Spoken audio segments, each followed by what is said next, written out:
I'd like to start off somewhere exotic or unexpected, but that's not where my journey begins. 232 Oldsmore Road. That's where I've lived all my life up until this point. Well, including this point actually, because I'll be commuting to college for the next 4 years. It's the only place I can truly call home. I've had nearly all my memories, experiences, and family here, and I don't expect that to change anytime soon. Anyways, time to get started on cramming my entire life into 5 minutes. I'd like to point out that the audio in this video may be choppy at times, but I've decided to leave this in as a symbol of my imperfection. I voiced this video without a script, so anything I said was likely real, true emotion. After all, this video is supposed to represent me, and I'm nowhere near perfect. These 4 people right here are definitely the people I spend the most time with. That's my dad, brother, me, and my mother. It's who I'm most familiar with and probably most comfortable with. We pretty much do everything together. That's my brother, Glenn. He's 3 years older than me and was always a role model growing up. Currently, he's a high school graduate and works interning at Charter Communications, a program which I'm going to speak about later.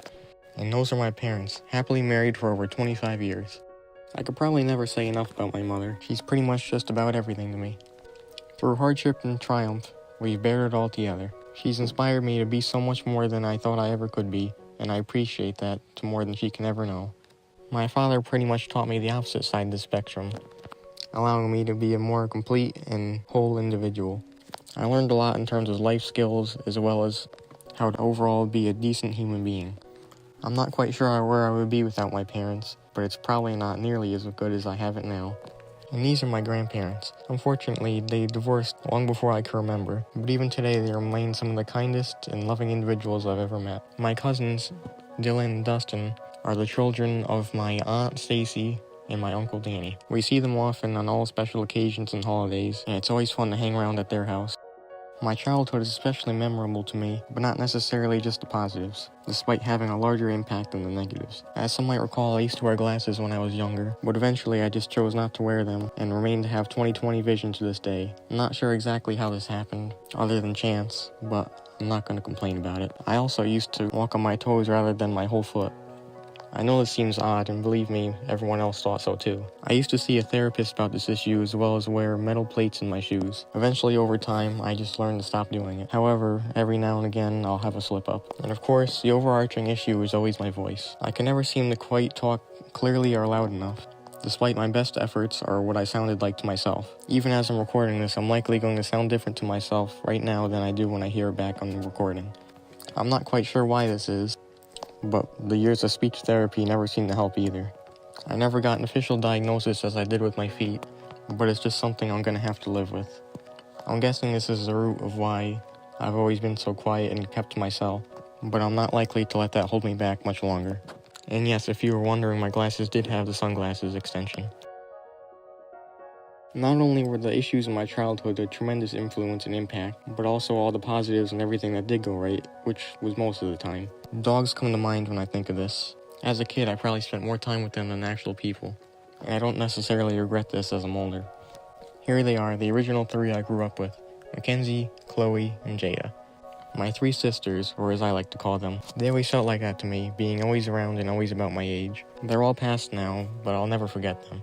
They had such an impact on me, how could I? With Mackenzie being the oldest, she was always a watchdog and guarded the house to keep it safe. She was a rescue, and it showed in how grateful she was to be with us.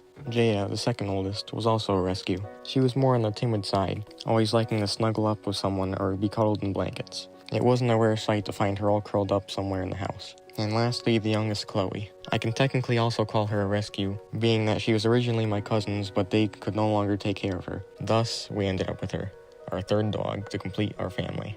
As you might be able to tell, she was a little odd and can always make me laugh. The trio still lives on in my memory, and I love looking back at all the moments I had with them. As of more recent years, we now have Randy and Buddy. In the making of this video, Randy is only a few years old and Buddy is only a few months old. One of my favorite parts of coming home is having them always sitting there ready to jump up on me and let me know how happy they are that I came back for them. And with faces like these, how could I possibly stay away? They may not enjoy the torturous costumes as much as we do, but I'm sure they greatly appreciate living here. Each of them are also rescues, with Randy being from Georgia and Buddy being from Arkansas. If you've ever seen a chain around my neck, it carries a pendant. On the inside is actually the fur of all my dogs, and I carry it around with me everywhere I go. It's a very important symbol to me, reminding me of my past and allowing me to look up to the future. It may not seem like it, but a large part of my life has to do with the outdoors, and by that specifically hiking, in which case I think this symbolizes a lot of my adventures. I don't go out as much as I used to, but I still enjoy it. I always loved walking around and seeing the vast wilderness in which we live. It was fascinating to see the different types of environments and creatures that laid about just beyond our line of sight from the outside of the woods. Exploring the unknown has always been a passion of mine, and I'm always happy to do it. When the summer rolls around, I know it's about time for our annual family vacation. I know we'll be bringing tons of food and coolers, as well as our new baseball hats, of which always possess the logo of the best baseball team. In my family, it was usually tradition to go back and forth between Lake George and Cape Cod year after year. I had family in both places, so naturally it just made sense to lodge for free. It is not until a few years ago we decided to venture off and go some other place to have a new adventure. That brings us to New Jersey, in which I went to the boardwalk and several other places around the state. It was fascinating to have a new experience, and I'm very glad to have been a part of it. The following year we decided to check out Hershey, Pennsylvania and the surrounding areas. This is also fascinating and unique, and I do hope to go back sometime. I've also been to New York City several times and always amazed at how different the city life is. Holidays aren't far down the list of things I cherish and appreciate about my childhood, as well as the present and likely the future. Christmas is perhaps one of my favorite holidays, where my family could all come together and be happy and love each other for a day. Of course, the gifts were a nice touch too. I used to host Easter along with my cousins Dustin and Dylan to do an Easter egg hunt, but over time they soon grew out of it and we no longer do this. My brother's birthday falls just 2 weeks before mine, and therefore we usually have a large party to celebrate both of ours. The month of June was always a great month in my childhood, getting out from school and having a great birthday party. As for the future, I can't help but mention how much film has actually influenced my life. This right here is the camcorder I used to record all my videos on, and it's essentially the birthplace of my interest in this whole field. And yes, that is real tape. Knowing there were only 2 video courses in high school, I chose selectively to use those for junior and senior year to come fresh out of them for college. I decided sophomore year I would take photography, and it's not a decision I regret. I started off taking cliche photos of railroad tracks and Mr. Photographer Man, but soon developed a unique and different style. At the end of the year, I came home with the photography award.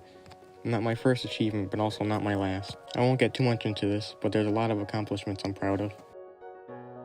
As much as everyone, including myself, hated this project, it's really the components besides the fieldwork that were to my distaste. I did my fieldwork at Charter Communications with a 32-hour program that allowed me to create my own film and air it on the Community Access channel.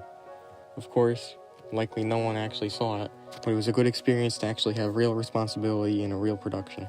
And of course, nobody ever seems to let me forget about this one. In the fall of last year, I decided it'd be best to commute to college to save money.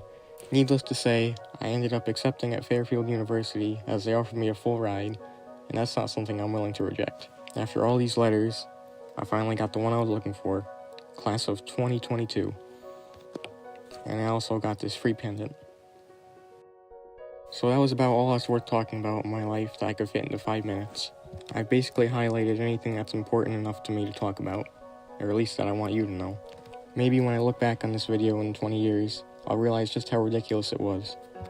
But it's a real reality to me now, and I can't wait to see how much it changes. I may not have traveled much physically, but as long as I've been alive, I've had the journey of a lifetime.